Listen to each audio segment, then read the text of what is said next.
안녕하세요. 네, 추운 날씨 속에서도 하나님의 전에서 여러분들을 만나 뵙게 될 수 있어서 감사합니다. 오늘은 지난 시간에 이어서 베드로전서 2장에 있는 말씀으로 같이 은혜를 나누려고 합니다. 먼저 2장 내용을 시작하기 전에 우리 지난 시간에 살펴보았던 내용을 퀴즈를 통해서 복습을 잠깐 하도록 하겠습니다. 지난 시간에는 이 마지막 때를 살아가는 백성들이 어떻게 삶을 실제적으로 살아가야 되는지에 대한 내용을 네 가지로 같이 살펴보았습니다. 네 가지. 그래서 이 네 가지라는 말 자체에 부담이 느껴지시죠?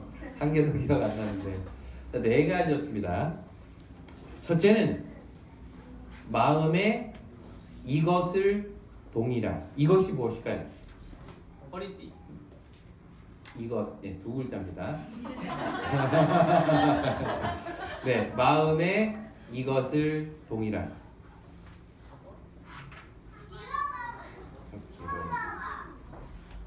자, 네, 허리. 정답입니다. 네, 맞습니다. 마음의 허리를 동일한. 이게 첫 번째인데 이게 무슨 얘기예요? 허리를 동일하는 게 무슨 뜻이었죠? 허리를 동일한. 그 당시 사람들은 어떤 옷을 입었어요? 그러니까 허리가 없는 이렇게 통짜 옷을 입었습니다. 근데 어딘가를 움직이거나 또 급하게 달리거나 활동을 할 때는 반드시 허리를 묶어야 됐습니다. 그러니까 허리를 묶는 거, 이것은 뭐냐? 급하게 움직일, 활동할 준비를 하라는 것이었죠. 우리 구약에서 허리를 동이는 일이 한 가지가 있었는데 예를 들어서 언제 허리를 동이고 허리띠를 띠고 준비하라고 얘기를 했죠? 움직일 준비. 출애굽 맞습니다. 마지막 6월절 만찬을 먹을 때 어떻게 먹느냐? 일어서서, 앉아서도 아니고 일어서서 다들 허리띠를 띠고 발에는 신을 신고 급하게 먹으라. 무슨 얘기예요? 이제 곧 너희는 애굽을 떠나 가나안으로 출발할 사람이다. 그러니까 이 땅에 살면서 재림을 준비하는 사람들이 해야 될 첫 번째 마음의 허리를 동일하는 이야기는 그냥 평생 그냥 뭐 수십 년, 천년, 만년 이 땅에 살 것처럼 살지 말고 우리는 잠깐 여기 왔다가 지나가는 무엇임을 기억해라? 나그네 힘을 기억하고 하늘로 가는, 나는 지금 하늘로 가는 여정에 있는 사람이라는 것을 언제나 생각하고 살아라. 이게 마음의 허리를 동이라라는 말씀의 의미였고요. 두 번째는 무엇하라? 네네, 정신을 차려라. 그거를 성경적 표현으로 하면 땡땡하라. 그 뭐하라? 근신하라. 이 근신하라라는 말, 정신을 차리라는 거예요. 그러니까 지금 예수님이 오실 때가 됐는지 안 됐는지, 지금 사단이 나를 시험하고 있든지 아닌지도 모르고 그냥 희미하게 그냥 자는지 조는지 깨 있는지도 모르게 그냥 정신 없이 자지 말고 정신을 차리라. 정신을 차려. 사단은 지금 어떻게 해서든 택하신 족속을 넘어뜨리려고 우는 사자처럼 돌아다니고 있는데 너희들은 왜 이렇게 정신을 못 차리고 있냐? 정신 차려라. 이게 재림을 준비하는 사람의 두 번째 모습이었습니다. 자, 세 번째는 어떤 자가 되어라? 어떤 자가 되어야? 거룩한 자가 되어라. 맞습니다. 거룩한 자가 되어라. 거룩한 자가 되어라 라는 것은 이 세상과 구별된 삶을 살아라는 거죠. 세상 사람들이 좋아하는 거 그대로 좋아하고, 세상 사람들이 얻기를 위하여 안다라는 거 그거 목매고 그렇게 살지 말고, 세상 사람들이 봤을 때에도 저 사람들은 뭔가 우리가 세상에서 추구하는 것과 정말 다른 삶을 살아. 우리는 세상의 돈에 명예에 쾌락에 이것 쫓아갈 때 저 사람들은 정말 뭔가 다른 가치를 추구하는 사람들이야 라는 것을 느끼도록 해라. 그래서 결국 우리의 삶을 통해서, 그런 거룩함을 통해서 하나님께 영광을 돌려라. 이게 재림을 준비하는 사람의 세 번째 모습입니다. 마지막으로 어떻게 사랑해라? 뜨겁게 사랑해라. 무엇 없이 사랑해라? 무엇 없이? 거짓이 없이 사랑해라. 참 이 말은 우리가 특히 교회 안에서, 우리 교회 공동체 안에서 참 우리가 기억해야 할 내용입니다. 우리가 누군가를 사랑할 때 정말 거짓 없이, 마음으로는 막 미워하는데 입은 이렇게 웃고 있는 그런 사랑 말고 정말 진심으로 사랑할 수 있는 사랑, 그 사랑을 해라. 이 네 가지를 우리가 살펴보았습니다. 오늘은 2장으로 넘어가서요. 그러면 이제 그런 성도들이 이제 영적으로 이제 성장을 해 가야 되는데, 그런 영적인 성장을 위해서 필요한 것이 무엇인지 거기에 대해서 함께 살펴보도록 하겠습니다. 그럼 우리 1절과 2절을 같이 읽겠습니다. 베드로전서 2장 1절과 2절입니다. 네, 함께 읽겠습니다. 그러므로 시작. 그러므로 모든 악독과 모든 기만과 외식과 시기와 모든 비방하는 말을 버리고 갓난 아기들 같이 순전하고 신령한 젖을 사모하라. 이는 그로 말미암아 너희로 구원에 이르도록 자라게 하려 함이라. 자, 베드로는 여기서 순전하고 신령한 젖을 사모하라라고 이야기를 합니다. 자, 여기서 말하는 젖은 뭘까요? 신령한 젖을 사모하라라고 했는데 그 젖은 뭘까요? 여기서 말하는 신령한 젖은 뭘까요? 힌트. 베드로전서 이게 이제 그러므로라고 시작이 되잖아요. 그러므로 아시다시피 예전에 베드로가 이 글을 쓸 때는 장절 구분이 없었어요. 그러니까 지금 1장하고 2장 그냥 다 통째로 연결되어 있는 편지예요. 그러니까 그러므로라고 이야기를 하는 걸 보니까 그 앞전하고 연결이 되겠죠. 힌트가 23절, 25절에 나옵니다. 1장 23절, 25절. 이 신령한 젖이 뭘까요? 말씀. 하나님의 말씀. 다른 말로 하면 복음. 네. 그 23절에 보면 너희가 거듭난 것은 썩어지 씨로 된 것이 아니라 썩지 아니할 씨로 된 것이니 살아있고 항상 있는 무엇으로? 하나님의 말씀으로 된 것이다. 25절. 오직 주의 무엇은? 말씀은 세세토록 있다. 이처럼 우리가 사모해야 될 그 신령한 젖은 무엇이다? 하나님의 말씀이다. 이걸 통해서 베드로는 우리에게 세 가지를 이야기해 줍니다. 다음 주에 이 세 가지를 여쭤볼 겁니다. 이 세 가지를 기억하셔야 됩니다. 베드로가 이 내용을 통해서 우리에게 이야기하고자 하는 세 가지. 첫 번째는 우리는 뭐다? 2절에 보니까 갓난아이. 우리는 뭐라는 거야? 갓난아이. 갓난아기라는 겁니다. 갓난아기라고 이야기한 의미는 뭘까요? 왜 우리를 갓난아기로 표현한 것일까요? 물론 이제 우리 청년들은 갓난아기를 키워보지 않았지만 갓난아기가 되어본 경험은 있죠. 네. 기억이 나십니까? 갓난아기 때나 이랬는데 갓난아기라는 표현을 쓴 이유가 뭘까요? 너희는 정말 갓난아기처럼 신령한 젖을 삼아 할 때 우리를 갓난아기로 묘사했고 하나님의 말씀을 저주로 얘기했단 말이죠. 그러면 우리가 너희는 영적인 갓난아기다라고 이야기할 때 그건 무슨 뜻일까요? 어떤 의미에서 갓난아기라는 이야기를 할까요? 죄 짓지 않은 맞아요. 우리 어린아이들은 정말 죄 없이 순전한 아이들이죠. 그 죄 없이 순전한 모습을 나타낼 수도 있고요. 또요. 엄마 도움 없으면 아무것도. 어떻게 그랬어요? 우리 인수 갓난아기 때? 그랬던 것 같아요. 그랬던 거 같죠. 기억력이 좋아요.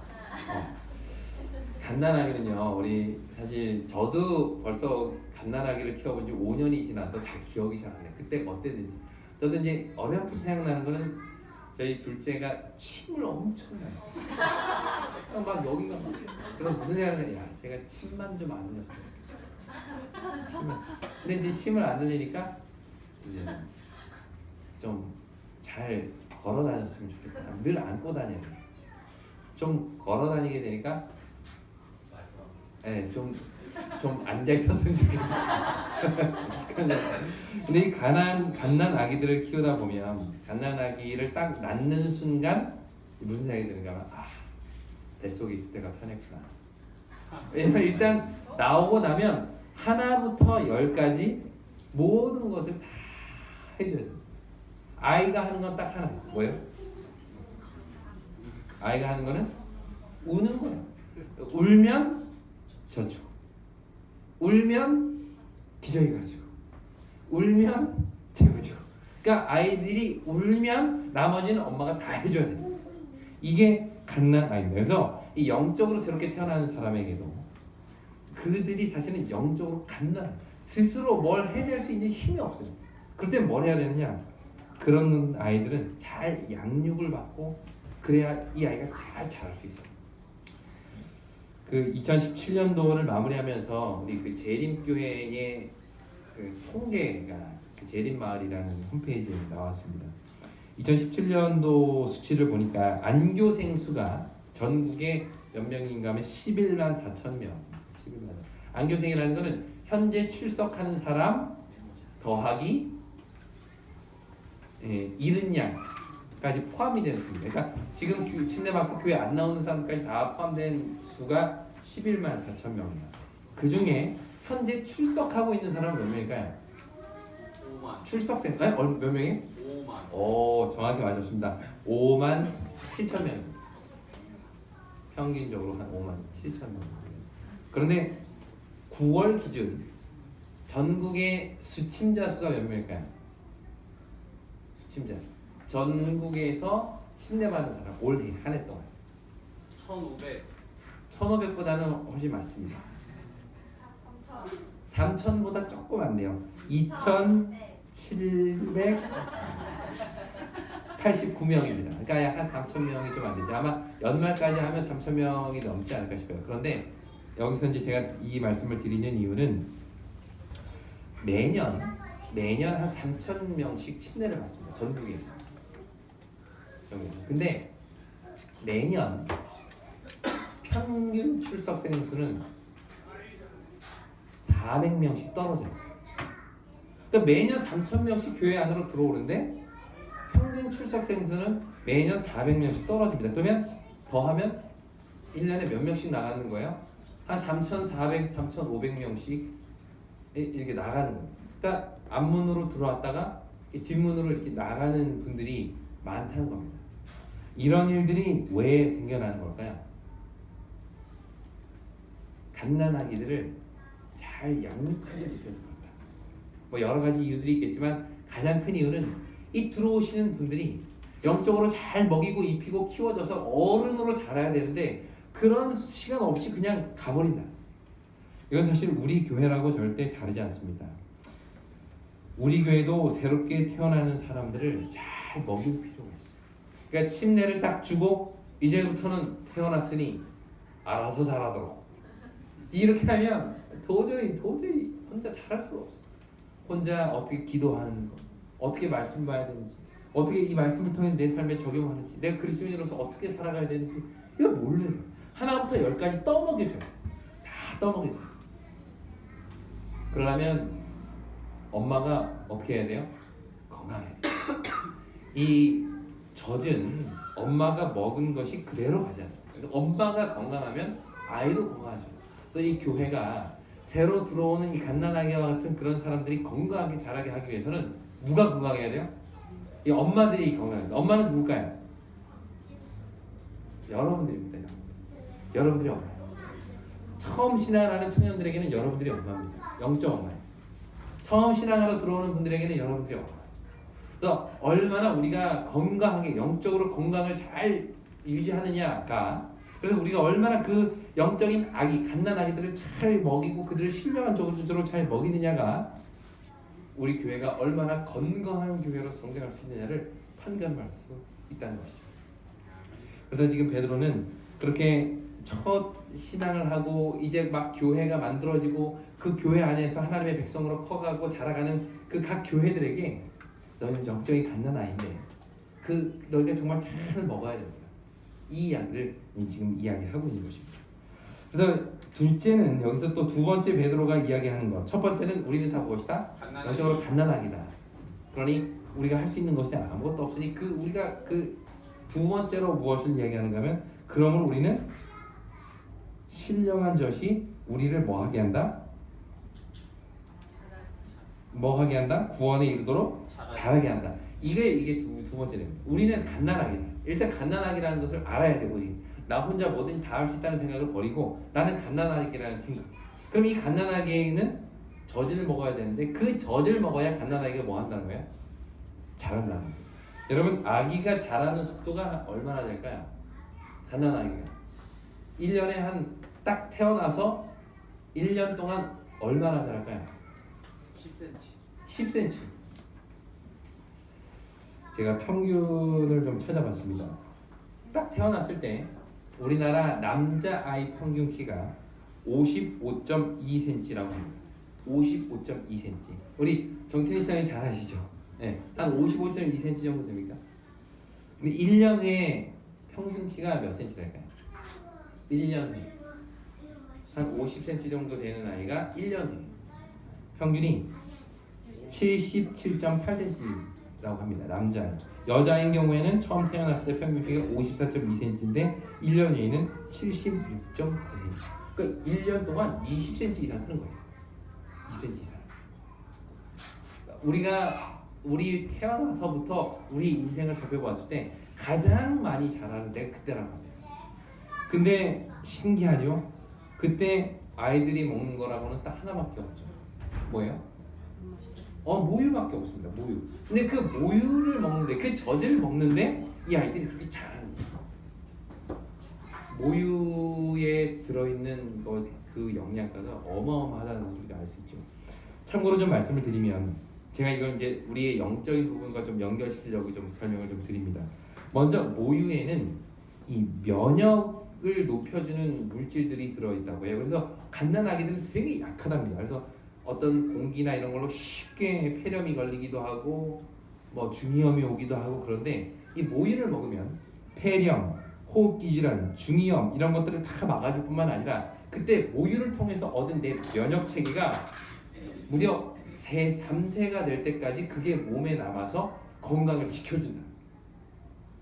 이게 이 모유의 힘입니다. 또한 거기에는 탄수화물, 지방, 단백질, 비타민, 철분 등 이 아이들이 자라는데 꼭 필요한 영양소가 다 들어있고요.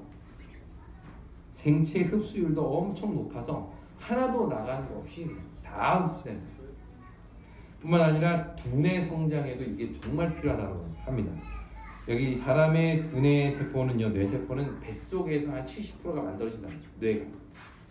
그리고 생후 1년 동안 15%, 그리고 2세부터 17세까지 15%가 만들어져요.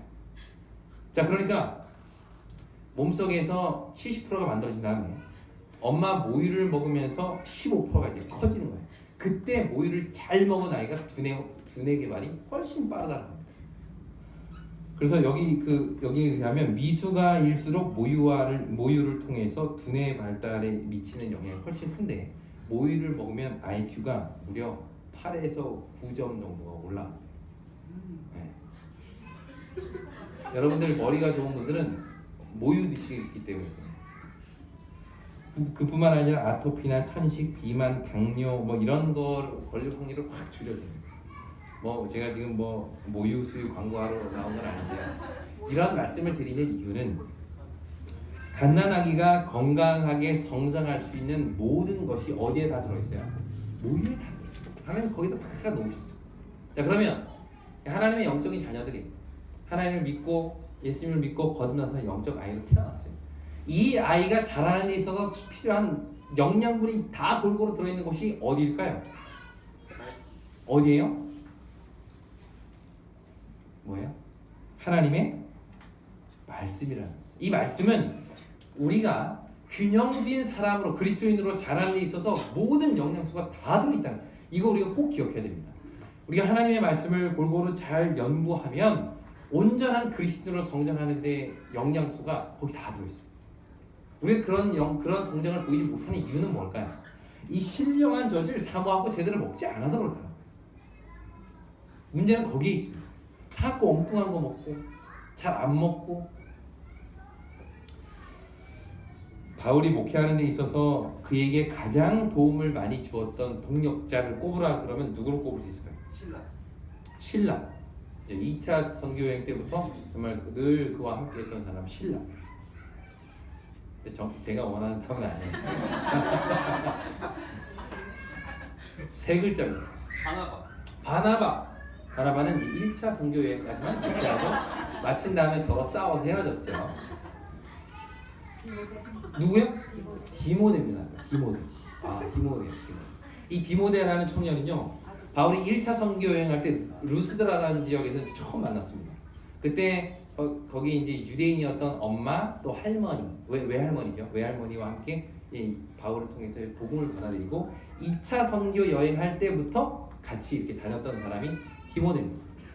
근데 디모데는 어떤 사람인가 하면 성경 표현에 의하면 그는 그 루스드라와 또 그 옆 동네 이고니온에서도 정말 칭찬받는 청년이었대요. 그러니까 정말 훌륭한 청년이었다는 것이죠. 그리고 복음 전할 때도 보면 언제나 바울 곁에서 바울이 하지 못하는 일들을 그가 감당합니다. 바울이 마게도니아에서 복음을 전하다가 유대인들 때문에 쫓겨 도망갔을 때 디모데가 거기에 남아서 교회를 이렇게 잘 돌고, 또 데살로니가 교회가 힘들 때 거기 보내가지고 또 거기서 목회를 하고, 또 바울이 로마 감옥에 갇혀 있을 때 에베소 교회에 가서 열심히 목회를 하고, 그게 다 누가 했는가 하면 디모데가 바울처럼 막 반짝반짝 빛나는 일은 안 했지만 바울이 하지 못하는, 바울의 손이 닿지 않는 모든 곳에서 그 일들을 돕는 사람이 바로 디모데였습니다. 그래서 바울은 디모데에게 그 개인적인 편지를 무려 2권이나 썼는데, 그게 뭐예요? 디모데 전서와 디모데 후서입니다. 근데 디모데 전서와 후서를 쓸 때 디모데를 부르는 호칭이 있어요. 디모데를 부를 때 늘 뭐라고 그를 불렀을까요? 디모데를 향해서 이야기하기를 사랑하는 내 아들이다. 사랑하는 아들 디모데야. 디모데전서 1장 2절 18절, 디모데후서 1장 2절에 보면 디모데를 부를 때 사랑하는 내 아들 디모데야. 근데 한번 보십시오. 디모데가 이렇게 훌륭한 사람으로 클 수 있는 데 있어서 아주 중요한 역할을 한 사람은 누구일까요? 디모데가 이렇게 훌륭한 그리스도인으로, 규정진 그리스도인으로 잘 자랄 수 있도록 도운 사람이 누구일까요? 힌트. 디모데후서 1장 5절입니다. 디모데후서 1장 5절. 우리 찾으신 분이 큰 소리로 읽어주시면 감사하겠습니다. 이는 내 속에 거짓이 없는 믿음이 있음을 생각함이라. 이 믿음은 먼저 내 외조모 로이스와 내 어머니 유니게 속에 있더니 내 속에도 있는 줄을 확신하노라. 네, 지금 바울은 디모데에게 이야기하기를 너에게는 정말 거짓 없이 확실한 믿음이 있다. 근데 그걸 딱 이야기하면서 뭐라 그래? 그 믿음 원래 어디에 있었다? 외할머니 로이스와 엄마 유니게를 통해서 그 믿음이 너에게로 전달이 된 거다. 이렇게 이야기합니다. 그러니까 사실 아버지는 헬라 사람이었습니다. 사도행전 16장에 보면 아버지는 이방인이었어요. 근데 엄마는 유대인이었어요. 외할머니도 유대인이셨죠. 근데 그 헬라인과 유대인 사이에서 결혼해서 태어난 아이가 디모데였는데, 이 디모데가 이렇게 하나님의 복음에 열심히 있는 사람으로 클 수 있었던 것은 그 외할머니와 어머니가 그를 믿음을 잘 교육시켰다는 거예요. 자, 뭘로 교육시켰을까요? 하나님의 말씀. 디모데후서 3장 15절부터 17절을 다 같이 읽겠습니다. 디모데후서 3장 15절로 17절. 15절부터 읽겠습니다. 또 시작. 또 어려서부터 성경을 알았나니 성경은 능히 너로 하여금 그리스도 예수 안에 있는 믿음으로 말미암아 구원에 이르는 지혜가 있게 하느니라. 모든 성경은 하나님의 감동으로 된 것으로 교훈과 책망과 바르게 함과 의로 교육하기에 유익하니 이는 하나님의 사람으로 온전하게 하며 모든 선한 일을 행할 능력을 갖추게 하려 합니다. 자, 여기 지금 또 너가 어려서부터, 지금 바울이 누구에게 이야기하는 거예요? 디모데에게 얘기하는 거예요. 너가 이렇게 훌륭한 믿음을 가질 수 있었던 것은 너가 어려서부터 무엇을 들었다는 거예요? 성경을 너가 들었다는 거예요. 근데 그 성경은 능히 너로 하여금 믿음으로 말미암는 구원에 이르는 지혜가 있게 했다. 그런데 이제 바울이 이 성경에 대해서 쫙 이야기를 하는데, 성경은 어떤 거예요? 하나님의 감동으로 된 것으로, 자, 교훈과 책망과 바르게 함과 의로 교육하기 유익하니 이는 너가 하나님의 사람으로 온전하게 하며 모든 선한 일을 행하기에 온전하게 하려 함이라. 그러니까 한마디로 말하면 모유예요. 이 성경은 우리가 온전한 그리스도인으로서 자랄 수 있는 모든 것들이 다 들어있다. 교훈도 책망도 바르게 함도, 우리를 온전한 그리스도인의 성령으로 성장시키는 모든 영양분들이 다 들어있다. 면역 체계까지. 그래서 신앙을 하다가 힘들고 어려운 일이 있을 때 그것을 헤쳐나갈 수 있는 영적 면역력, 그게 어디에 있어요? 말씀 먹어야 될까요? 안 먹어야 될까요? 먹어야 됩니다. 우리가 약해요. 이걸 안 먹으면 툭하면 감기거든. 툭하면 패는 거거든. 인생으로 보니까 툭하면 어디야? 그게 왜 그래요? 그게 다 이 영양가를 제대로 안 받아서 그래요. 교훈과 책망과 바르게 함과 의로 교육하기 유익한 이 하나님의 말씀, 그 신령한 젖을 우리가 이걸 먹어야 된다. 아멘. 지금 바울은 그 이야기를 하는 겁니다. 그래서 디모데가 그렇게 훌륭하고 온전한 사람으로 성장할 수 있었던 것은 그가 어려서부터 성경을 알았고 부모로부터, 엄마로부터, 외할머니로부터 이 성경을 잘 배웠고 그 튼튼한 하나님의 말씀이 그를 영적으로 균형진 사람으로 크게 만들었다. 우리는 그런 의미에서 이 하나님의 말씀을 보다 가까이 두고 사랑하는 우리가 되기를 간절히 바랍니다. 하나님의 말씀을 사랑하고 하나님의 말씀을 사모하고, 그래서 내년에는 더 크게, 더 건강하게 말씀을 통해서 성장하는 우리 모두가 되기를 간절히 바랍니다. 자, 마지막으로 베드로는 이 말씀을 통해서 우리에게 한 가지 명령, 호소를 하고 있는데요. 2절 다시 제가 읽겠습니다. 갓난아기들 같이 순전하고 신령한 젖을, 그 다음 뭐 하라? 사모하. 이렇게 성경에 다양한 교훈이 가득하고 그 말씀을 읽고 듣고 연구할 필요가 있다는 거 우리는 이제 다 뭐 했어요? 알았어요. 여러분들이 예전에는 성경이 이렇게 좋은 책인지를 잘 몰라서 안 읽으셨죠? 왜 웃으세요? 옛날에는 이게 이렇게 영양가 있는 책인지 몰랐네. 그래서 사실 우리 잘 안 읽은 거잖아요. 그죠? 그렇습니까? 사실 우리 다 알았어요. 그죠? 다 알았어요. 성경이 얼마나 그리스도인이 온전하게 자라가는 데 있어서 이 성경이 그렇게 중요한지를 우리 사실 다 알았어요. 근데 왜 그게 안 될까요? 왜 그게 안 될까요?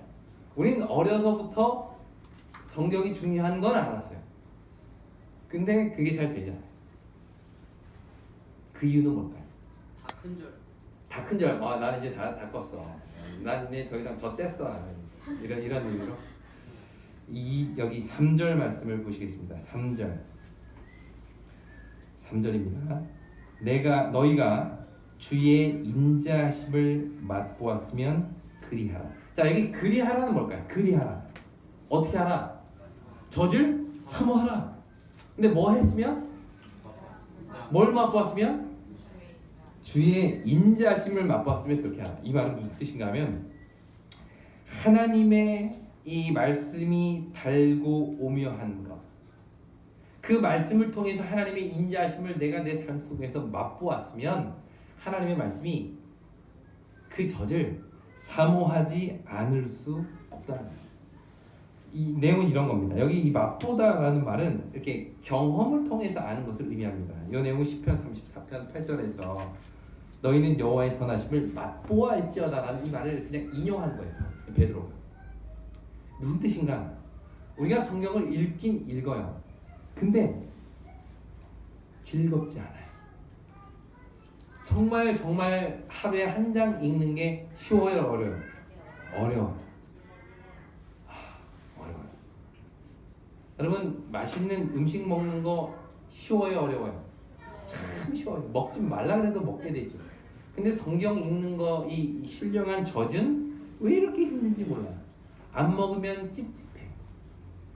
안 먹으면 찝찝하고 뭔가 죄책감도 들고 내가 이래서는 안 되는데 이런 생각 드는데 먹기는 힘들어. 왜 그럴까요? 여기 말씀처럼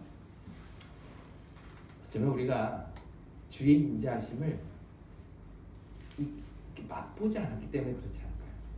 하나님의 말씀을 그냥 읽을 수는 있어요. 하나님의 말씀을 그냥 외울 수는 있어요. 그런데 이 말씀이 내 삶에서 맛으로 느껴지는 경험이 있느냐는 겁니다. 와, 하나님의 말씀이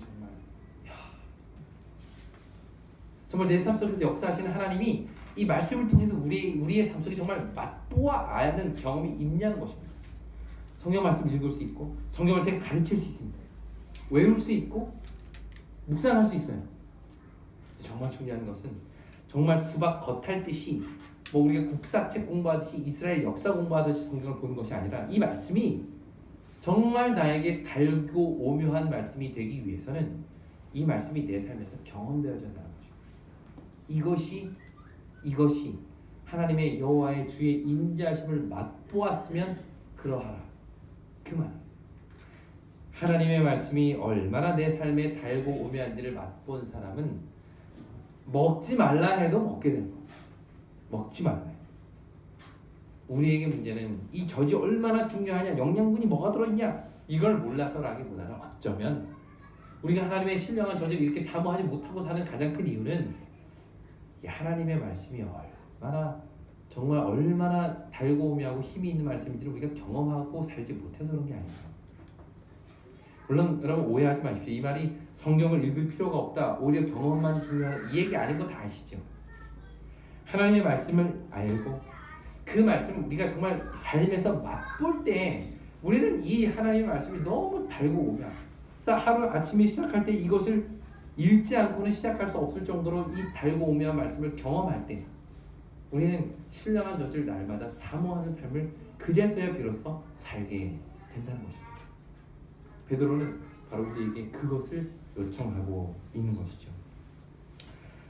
이것이 바로 사모한다라는 말의 의미입니다. 사모하는 것은 의무감에서 하는 것과는 전혀 다릅니다. 아유, 이거 해야 되는데 부담만 느끼고 사는 것하고는 달라요. 하고 싶고, 읽고 싶고, 외우고 싶고, 묵상하고 싶고, 나누고 싶고, 이게 여호와의 선하심을, 주님의 인자심을 맛본 사람들의 모습이라는 것이죠. 그런 자들이 뭐 하는 거예요? 잘하는 거예요. 여러분, 신앙은 여러분도 경험해 보셔서 아시잖아요. 절대 신앙은 연수가 지난다고 잘하지 않습니다. 오히려 줄죠. 줍니다. 줄어요. 뭐 하지 않으면? 신령한 젖을 사모하지 않아요. 우리가 신앙을 하는 사람들로서 정말 이 신령한 젖을 사모하게 되기를 간절히 바랍니다. 우리가 매일의 삶 속에서 그냥 지금 귀로만 듣고 오케이 그냥 지식으로만 듣고 끝나는 것이 아니라 그냥 우리의 삶 속에서 그런 선하심이, 인자하심이 맛보아지게 되고 그 인자하심을 통해서 마음에 감동이 되어 하나님의 말씀을 또다시 묵상, 또 그 말씀이 우리의 삶을 맛보는 것으로 인도하고, 그러면 또다시 그 우리의 삶을 하나님의 말씀으로 인도하고, 이러한 수레바퀴가 늘 반복되어서 정말 건강하고 날마다 자라는 우리 모두가 되기를 간절히 바랍니다. 그럼 우리 이 세 가지를 우리 복습하고 오늘 공부를 마치도록 하겠습니다. 우리 베드로전서 2장 1절로 3절의 말씀을 통해서 신령한 젖에 대한 교훈을 우리가 살펴보았는데요. 이 말씀을 통해서 우리는 세 가지를 배웠어요. 첫째는 우리는 다 뭐다? 가난하기다.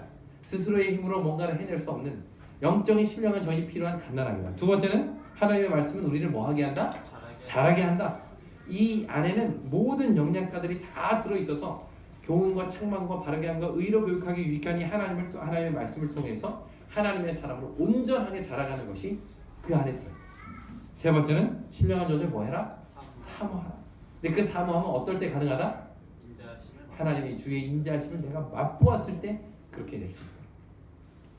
오늘 나눈 이 말씀이 그냥 한 귀로 이렇게 듣고 흘러가는 지식으로만 끝나는 말씀이 아니라 우리 1년을 말씀 안에서 마무리하고 또 새해를 말씀 안에서 결심하고 다짐하는 기초석이 되기를 간절히 바라면서 오늘 말씀을 마치겠습니다. 아멘.